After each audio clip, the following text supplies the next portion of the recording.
You, John Fitzgerald Kennedy, do solemnly swear I, John Fitzgerald Kennedy, do solemnly swear that you will faithfully execute the office of President of the United States that I will faithfully execute the office of President of the United States and will, to the best of your ability, and will, to the best of my ability, preserve, protect, and defend the Constitution of the United States. preserve, protect, and defend the Constitution of the United States. So help you God.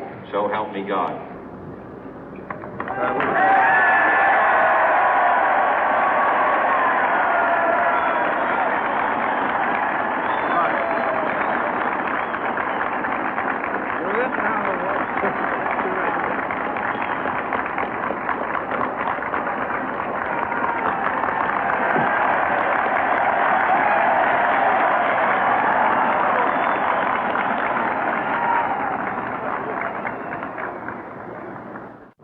Vice President Johnson, Mr. Speaker, Mr. Chief Justice, President Eisenhower, Vice President Nixon, President Truman, Reverend clergy, fellow citizens.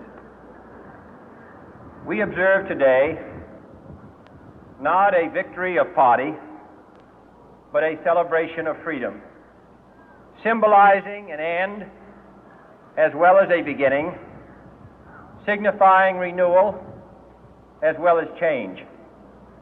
For I have sworn before you and Almighty God the same solemn oath our forebears prescribed nearly a century and 3/4 ago. The world is very different now, for man holds in his mortal hands the power to abolish all forms of human poverty and all forms of human life. And yet the same revolutionary beliefs for which our forebears fought are still at issue around the globe. The belief that the rights of man come not from the generosity of the state, but from the hand of God. We dare not forget today that we are the heirs of that first revolution. Let the word go forth from this time and place to friend and foe alike that the torch has been passed to a new generation of Americans born in this century, tempered by war, disciplined by a hard and bitter peace, proud of our ancient heritage, and unwilling to witness or permit the slow undoing of those human rights to which this nation has always been committed and to which we are committed today at home and around the world.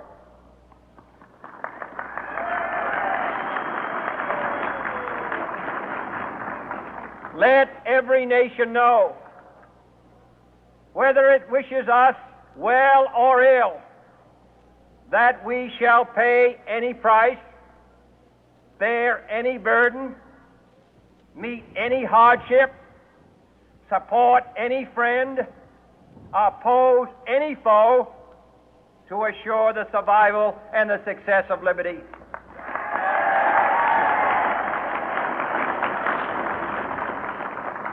This much we pledge and more.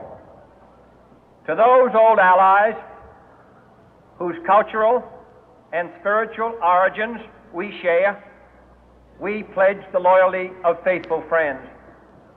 United, there is little we cannot do in a host of cooperative ventures. Divided, there is little we can do, for we dare not meet a powerful challenge at odds and split asunder. To those new states whom we welcome to the ranks of the free, we pledge our word that one form of colonial control shall not have passed away, merely to be replaced by a far more iron tyranny. We shall not always expect to find them supporting our view, but we shall always hope to find them strongly supporting their own freedom, and to remember that in the past, those who foolishly sought power by riding the back of the tiger ended up inside.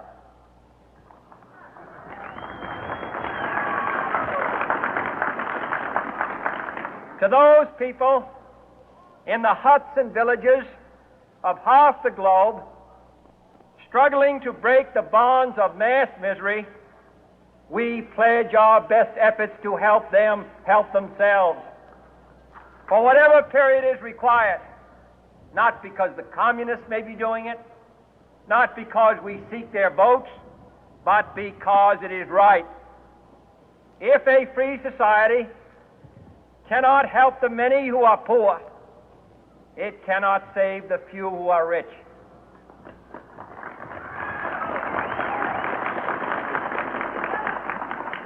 To our sister republics south of our border, we offer a special pledge to convert our good words into good deeds, in a new alliance for progress, to assist free men and free governments in casting off the chains of poverty. But this peaceful revolution of hope cannot become the prey of hostile powers. Let all our neighbors know that we shall join with them to oppose aggression or subversion anywhere in the Americas. And let every other power know that this hemisphere intends to remain the master of its own house.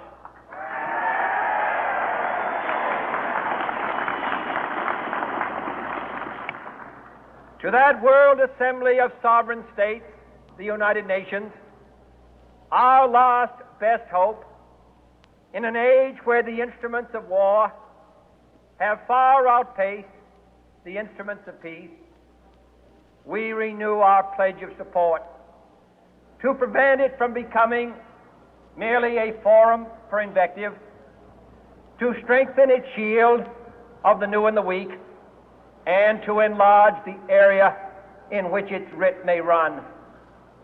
Finally, to those nations who would make themselves our adversary, we offer not a pledge, but a request that both sides begin anew the quest for peace.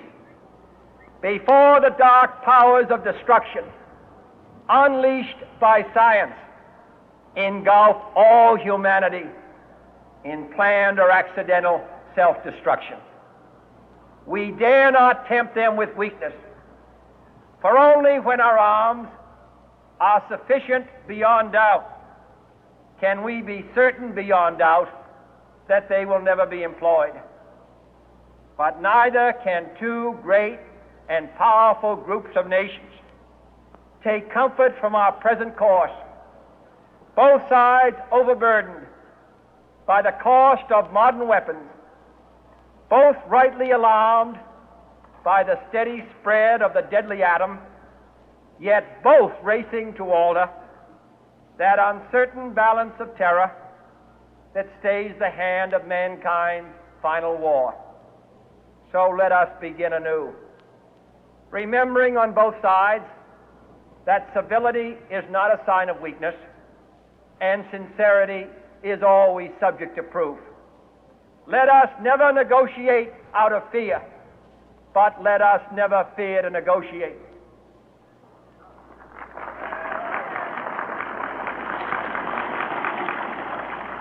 Let both sides explore what problems unite us, instead of belaboring those problems which divide us. Let both sides, for the first time, formulate serious and precise proposals for the inspection and control of arms, and bring the absolute power to destroy other nations under the absolute control of all nations.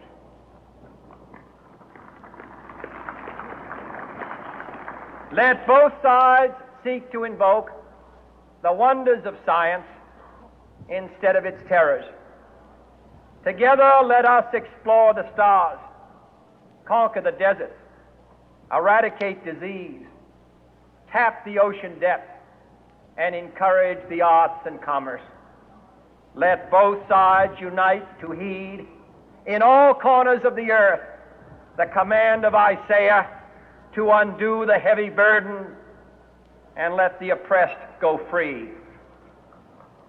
And if a beachhead of cooperation may push back the jungle of suspicion, let both sides join in creating a new endeavor, not a new balance of power, but a new world of law, where the strong are just and the weak secure and the peace preserved.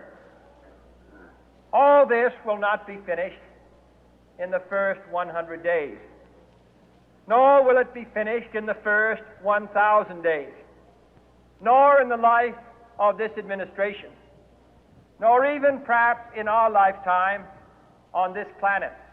But let us begin.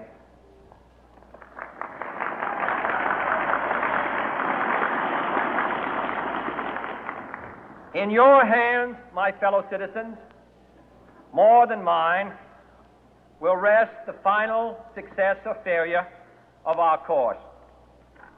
Since this country was founded, each generation of Americans has been summoned to give testimony to its national loyalty.